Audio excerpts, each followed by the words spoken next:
What's going on, guys? Welcome to the Movement Mindset, powered by Station Athletics. I'm Chris Hardenberg here with Dave Whitson, and we're talking about an interesting topic today that I'd say over the last 2 years had to talk to quite a bit of coaches about, um, or even members who the GM identifies as like, this person could definitely be a coach, right? Yep. They've been here long enough. They know all the movements.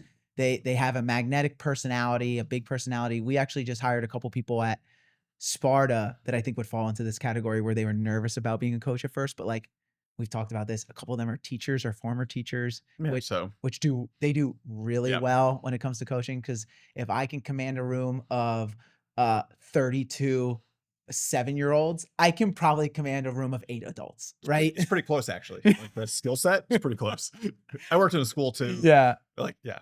So the topic at hand is, do you have to be the best athlete at the gym to be a coach? Now, obviously the answer is no. No, good podcast. See you later. Yeah. But more tactically, right? Let's dissect it this way. Let's start with, why would people think that way? Why is it wrong? And how can you implement class if you fall into that category? So let's start with the first part. Why do people come in thinking, whether it's a client thinking their coach should be the best athlete, or the person about to become a coach nervous about it because they're not the best athlete? Mhm. Why do people stop themselves because they feel like they should be? So I think if you have never coached before, if you've never coached adults before, I'll say, because with kids, it's easier. Well, yeah, because Like- you're bigger, you're stronger. Whatever. And it's also like Nass and Nass still coaches track and field, but like coaching track and field, I'm not doing the 8 400s with the track team. Yeah, it's understood. Right? Like you're standing still. I'm not demonstrating that type of stuff with them, right? But for like our type of fitness in like a group setting, every member has a coach that they think is like a superhero. Yeah. And they can do all these amazing things. And did you see their score in that workout? I can't believe they deadlifted that much, all these things, right? So the assumption is the standard is that, because in their own mind, they made that the standard. Meanwhile, they have no idea where that person started coaching or what they could do or couldn't do. And they also, if you're an intelligent coach, when you're coaching classes, most of your members never see you do the movements that you suck at. Right? Like they don't see it, and we'll talk about that too, like what to do when that happens, right? So like when we had a pistol workout, single leg squat workout, I did it on my right leg. Right. No one saw it on my left. Yeah. Type of thing, right? Right. People were like, whoa, look at that. I'm like, that's it. Nailed it. Yep, crushed it. Yeah. That type of thing. So I think people put certain coaches or certain people on a pedestal where it's, you have to be this amazing at these movements to do it. And it's also, until you start coaching and learning how to look at movement, you don't realize how much all of us need to improve on things too. Oh, yeah. Yeah. So, but I definitely think that's part of it. I think it's also the easiest, I'm going to not do this because I'm nervous thing to point at. Right. Right. It's a simple, oh, well, I can't, when I can only do like one strict pull up. Well, my push-ups are okay, but after like 5, I really, really struggle. That's cool. That's like 90% of the gym, let's be honest. Right. Like there's a lot of people who think they have, we're doing some push-up capacity stuff, and it's going to be interesting because we're going to hold people to a standard. For sure. It's going to be kind of incredible. But I think the easiest thing to look at is I'm just not, it's the same reason why sometimes people are, I'm not fit enough to join the gym. I'm not fit enough to be a coach. Right. It's like, well, how do you think everyone got this way? Yeah. And I do think your point is interesting when you look at other sports. So like for those of you that watch football, right? Like imagine with the Chiefs, because that's the first coach that popped in my head. Imagine Patrick Mahomes, like Andy Reid, who, by the way, is at minimum 350 pounds. And like he's on the microphone after a game and like you could hear him breathing. Imagine Patrick Mahomes, like, or Andy Reid holding Patrick Mahomes accountable for something. And he goes, well, why don't you do this then? It would never happen. Nope. And it's not an expectation. Whereas in the fitness, but specifically the style of fitness we do, whether it's CrossFit or our SA Fit, which is very similar, it's like people who are new to coaching go into it as if the members are going to say that to them. Yes. And it's like the number of members I've ever heard communicate. Actually, I don't know if I've ever heard anyone communicate that like that to a coach.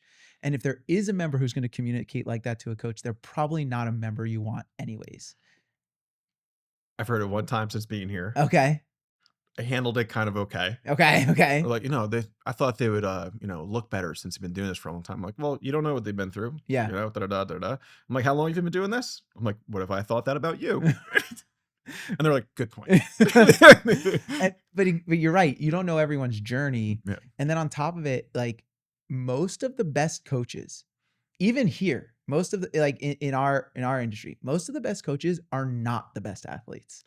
Like, No, you had to go through. If the worse you were at something, the more you had to learn how to progress through it, correct. the better you can help people in the same position. Yes. If everything came easy, it's very hard to be a good coach. Yes. Yeah. And so I could give two prime examples. One is, and I think he'll be okay with me saying this, I recently interviewed Keith, Mhm. and Keith has been on the seminar staff for a long time, which has employed a lot of CrossFit Games level athletes. Yep.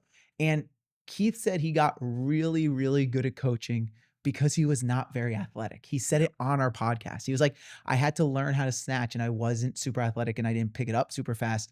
So you end up having to dissect the movement in such a fine way that like you can find small movement flaws in other people. Another example is I'll use myself. If I was to dissect, and I coach much less now, but if I was to dissect myself as a coach, in like a CrossFit setting, I was way better at coaching the Olympic lifts than I was gymnastics movements. And it's because I'm so bad at the Olympic lifts that the bulk of my training and mental energy around my own personal training was spent there. And so that has allowed me to coach it better. I've seen it. It's not great, but but it's fine. Nast. It took her nearly 3 years to squat below parallel. Well, she has a bad hip, which doesn't help. Dislocated her hip and track, Yes. messed up her shoulder throwing, like told her she would never squat again, all these different things. Yeah. And so, yeah. And so you could have a great eye for something. And like you said, the easy fallback is like, well, I'm not the best athlete. And it's because, like you said, this is a something where the people who coach you can engage also in the same activity. Whereas like in sports, that doesn't happen. And so it's like this expectation that you should be able to do everything above the people that you're Mhm. coaching, which to me is a fallacy. If you are a good coach, like listen, there are movement prerequisites. Like we Yeah. talked about it off air. Like if Dave's coaching a class and it's like he can't do a burpee, It's a problem. probably not great, right? Because I have to be able to show this to these people, Mhm. right? And that's a very basic movement or, something along those lines. So there is that basement. But on the other end, it's like if you can't do things like a muscle up or a handstand walk or like you don't squat 200 pounds, like that's all okay if you're able to coach it. All right. So we kind of went over a little bit of why people think they might have to be the best Yeah. athlete. And we touched on the second part a little bit, which is why that's wrong. But let's dive into that a little bit more. Why is that a false thought of like that I have to be the best athlete? I don't know how else to say this, but every championship team, incredible athlete, is coached by someone that's not as athletic as them. Right. You look at like Russian gymnastic coaches, they're like drinking vodka and smoking cigarettes while someone's doing like a quadruple flip. Do more flip. Yeah, like it's nuts, right? Like it's crazy, but they know how to coach. They know how to pull the most out of their athletes. Hockey, there's no expectation that my coach, whether it was when I was in high school or post, was going to hop on the ice and put us in our place. Right. Like it was never going to happen. It just wasn't. So it's kind of a strange thing, but I think it goes to the side of the coaches do the workouts that the clients are doing. And so they have this weird idea that we're supposed to beat everyone. Right. And it's like, no, it's not how, yeah. Or that thought process of like, well, you're telling me how to do this movement, but you can't do it. Mhm. But like you said, there is a thought process of like, you don't know everyone's journey. And in addition to that, I think this boils down to it. The skill set to perform the movements as an athlete or a member is different than the skill set to coach people on how to do it. Mhm. Right. And so if I'm going to do a pull up, right, I have to have a prerequisite level of strength. I have to have a strength to body weight ratio. Like, let's be real, Yeah. a strength to body weight ratio. I have to have if it's kipping, I have to have some level of coordination and athletic ability, right? And maybe as a coach, I'm lacking in some of those categories, but as a coach, some of the skills you need is you need a good eye for movement. Mhm. You need to be able to communicate effectively, right? We talked about this again when the podcast with Keith. I could say the same cue to two different people and their body does Yep. two different things. And so, do I have a Rolodex of cues, whether tactile, internal, or external, to help people get to where they want to go? Am I putting the effort into that, right? That's the other thing. Maybe I don't have those movements yet because where you're putting in all your extra time to getting those movements, I actually care more about coaching. Mhm. And so I'm putting all my extra time into communicating to you more effectively, right? Like I read an article once on internal versus external cues. So like telling someone to uh, push the floor apart with their feet is going to get more people to activate their glutes than squeeze their butt, Yes. right? That's an external cue versus an internal cue. Mhm. But that was because I was so into coaching, like I was trying to consume as much information as possible about it. And there's only 24 hours in a day. And so if I'm putting more time into that, that's less time I'm putting into learning how to walk on my hands. Yep. And that's okay. Yep. So Priorities shift. exactly. And so it is a different skill set. And then on top of it's the skill set of commanding the room, organizing the space. It's a completely different skill set than doing the movements themselves. And I feel like that's where people get kind of lost is like, you need to be able to do the things to be a good coach. And that Yeah. doesn't necessarily mean you need to be able to put the extra time into doing some of those movements. Mhm. Yeah. So, like in the debating world, they would call it argument out of authority, which you can't argue from authority. Hmm. Like I can teach you how to deadlift because I deadlift more than you. Or maybe you're just freakishly strong and you always have been, which is why you love lifting heavy because you've always been strong. Right. Doesn't mean you can teach someone how to deadlift. Right. Yeah. And then the bottom part we laid out is like, okay, let's assume let's say talking to a new coach and it's like, all right, I now recognize that I don't have to be the best athlete. I've overcome the fact that I don't have to be the best athlete. But now I'm in a class with good athletes and there's a movement on the board that I can't do. So how do I still coach class and be effective at my job? Um, so we talked about this a little before we started recording, but one, do you actually need to show the movement? Because is there anyone there that can actually do it? Because sometimes there's not. But two is if there is someone there that can do it, you are actually now able to show the movement, correct someone doing the movement, and be able to explain what's going on without you. Because if you try to do something and talk about it at the same time, it doesn't necessarily go great because people will do what they see more than what you're saying. Right. So there's always someone in the session that could teach that movement or do that movement rather, so you can teach what's going on and then talk about the variations of it that we're going to do. We were talking about handstands a little bit earlier. I don't remember the last time I kicked upside down. One of my only fears is being upside down. Really? Jumping out of airplanes, blow up stuff. Whoops, hit the microphone. Sorry about that. Those are very different.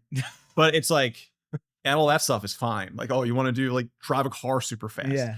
Being upside down, my whole life, I don't know what it is. I have to talk to my cousins to see like if I'm the youngest out of like the immediate group, if they like hung me upside down at some point and I don't remember it, I've just repressed that memory because there's something about being upside down that like, and so I had this phase where like I got over it and then it just messed me up again. That's so funny, Dave. Yeah, out of anything. Yeah. It's weird. So I'm trying to remember the last time I was upside down. It's been a while though. Yeah. Wall walks for some reason are okay. I don't know why. The stability of the wall, maybe. I don't know. I know it's weird. So for you, like if you had to go upside down, what are you gonna do? Or if they're not you, but if there's a movement on the board that requires it. I'm gonna make sure that every class I know the exact person I'm gonna pick to show it, who I know does it the best, or the person that is the easiest to correct just like one or two things while they do it. Right. Right. So even if it's just, hey, we're gonna do a wall walk, and I'm teaching this person in front of the whole class how to do the wall walk right or better. So now I'm compounding my time. I am teaching this person one-on-one while teaching the whole class, and I don't have to do the movement. Yes. So I'm proving my expertise to the class. I am investing in this one person, and ideally everyone's able to see the difference. Mm-hmm. And I have everyone's attention. So things like that. Or because with barbell stuff, it's a lot easier because it's, we'll just do a PVC pipe if you're really bad at it. But when it comes to gymnastics, or mostly gymnastics is the one that most people look at. Yeah. That's the one where you can kind of pick the person you know does it, whoever does it best. And you can have that person be the example while you lead the class, like how they're doing it. And then most of us, even if you can't do the movement, you can do the regressions to build it Correct. afterwards. Yeah. And that's a good point, is actually like most of this probably applies to gymnastic style movements, because it's like if you look at weightlifting, like you said, it's like, okay, I can just go to a PVC pipe. And frankly, if I can't move well enough with a PVC pipe, I probably shouldn't be in front of the class anyways. Right. So there's that. But so I can just regress the weight, Mhm. right? Or box jumps. Let's say like I have a fear around the box, or like maybe I'm like, we've had people who work for us who, in the nicest way, are a little older, right? And so maybe they're not jumping to a 20 or Yep. 24-inch box anymore, because we had a woman who used to work for us was in her 60s, right? And she did a great job coaching our new people. She coached all our new people. But she might not be jumping to an RX box Mhm. because, again, she's 60 years old. Yep. So, but you can scale that down. You can show the cues on a box jump over on a 12 or 16-inch Yeah, box. yeah. Totally fine. But gymnastics is like, you either can do a muscle up or you can't. There's no, yeah. You know, you're either doing the bar muscle up or you're banging your chest into the bar. But so there's that aspect of it, but there's also the injury aspect of it. And what I mean by that is we're human, and sometimes like you might get an injury doing something, and then it's not advised for you to Mhm. show a movement, right? I don't think he'll mind that I'm saying this, and I hope not, but Armando is right now the GM at our Summit location, and he's bar none one of our best coaches, which is part of the reason why I didn't have to worry about that when trying to hire him for the Summit job. Um, and I remember early on when he was working for us, he was new, and so he wanted to like make sure he, I don't know, was comfortable with everyone, right? And I'm at class at 3:30 in Sparta, and he's coaching the class, and he had a shoulder injury, and so he's demonstrating the muscle up. He fails the first one, shakes it off, and then does it again and shows everyone. It's like, okay, got it. He comes down, and I see him like his arm is like hanging. I'm like, dude, you all right? He goes, I don't know. I've had like this shoulder injury. And I was like, dude, why did you show the Show that, muscle yeah. up then? I was like, listen, if you're banged up or something's going on, I was like, I can do a muscle up. That guy, that guy. He had like 4 or 5 people in the class who could do them. It's like, use them because I know you can coach it. Mhm. You're a great coach. Or like, you know, maybe you tweak your back sleeping wrong or whatever, it's like stuff like that happens. Maybe not for you, but for Dave and I, For everyone over 40, I woke up and I couldn't turn my head. My back is messed up right now too. I don't know what I did, but Really? It's messed up, yeah. It's because you have a mustache. So it's just such a heavy weight to carry. Yes, yeah. But it's like, whatever the reason is, if you're banged up, like the worst thing you could do is just be like, all right, well, I'm going to do it anyways. There's nothing wrong with being like, all right, hey guys, my hips are super stiff. You go, you're like, oh, I'm really sore. You're supposed to get below parallel. I know I'm not close. Susie, can you, okay, see, Yeah. and then you're able to talk through the points of performance, but you're right. It's like, you want to find the best mover in class. And then at the end of the day, if it is a gymnastics movement that's really high level, which again, doesn't totally apply to our SA Fit gyms necessarily, but even a kipping pull-up could Yep. be high level for someone. If you look around and everyone's been there for 2 months or less, and they're not even fine. close to a strict pull-up, like not even in the neighborhood of a strict pull-up, Mhm. it's like, we're not going to go over this, guys. Like, because you're wasting your time at that point. Yeah. I think it's also okay to call out yourself at like when you Yeah. mess it up. Like, yeah, when we were doing, I had to teach class Monday snatches, right? Did we do snatches on Monday? Yeah, it was running and Yes. hang snatches. Yes, that was a tough workout. Yeah. Well, modify the run, Yes. incentivize running. It wasn't a barbell workout. It was a running workout. Yeah. Yeah, that's a whole nother thing. Anywho. Run. Learn how to run. Yeah. So I'm demonstrating snatches, and I haven't done like a quote unquote squat snatch. It still hurts anytime I say that. It hurts. Barbell coach. Yeah. I haven't done it in forever. And I get here at like 5:20 and I'm warming up to do it because I'm like, I haven't done that in so long. Yeah. Whatever. And so the first one I did in front of the class, I was like, everyone see that one? They were like, yeah. I'm like, this is what was wrong with it. I'm like, let me do that again for you. It's 5:40 in the morning. I'm so stiff. Yeah. Yeah. So, but it's okay to kind of call yourself out and be like, these are the things I'm working on in this. Sure. Right. Said I'm missing internal rotation from tearing my shoulder playing volleyball. Guess what? When I do high elbows, it's not that close because otherwise this will tweak out. Like, this is my issue with it. This is the ideal position. So you can kind of point those things out and it's okay. Like, it'll be fine. Even when it comes to something like kipping, beat swings. Yeah. Like, hey, I have a tendency to, what do you call it? Really bend my knees too much. So I never hit these positions type of thing. Right. And it's like, you know what you're trying to do, and you can point that out. Yeah. And then ideally you have someone in class who you know does it well and be like, check that out. Yeah. I'm trying to move that well, but this is how we get there type Yeah. of thing. So guys, if you're someone who's interested in coaching and you fall in this camp, I want to encourage you to kind of like push through that fear that people are going to think less of you because you're not the best athlete. Yeah. I want you to emphasize honing in on the skills of coaching, because those are different skills than doing the movement themselves, and then learn tricks of the trade to be able to command the room, build rapport with members, and utilize people in the room who can do movements until you're able to get to that point. If that's your goal, to get to that point. Mhm.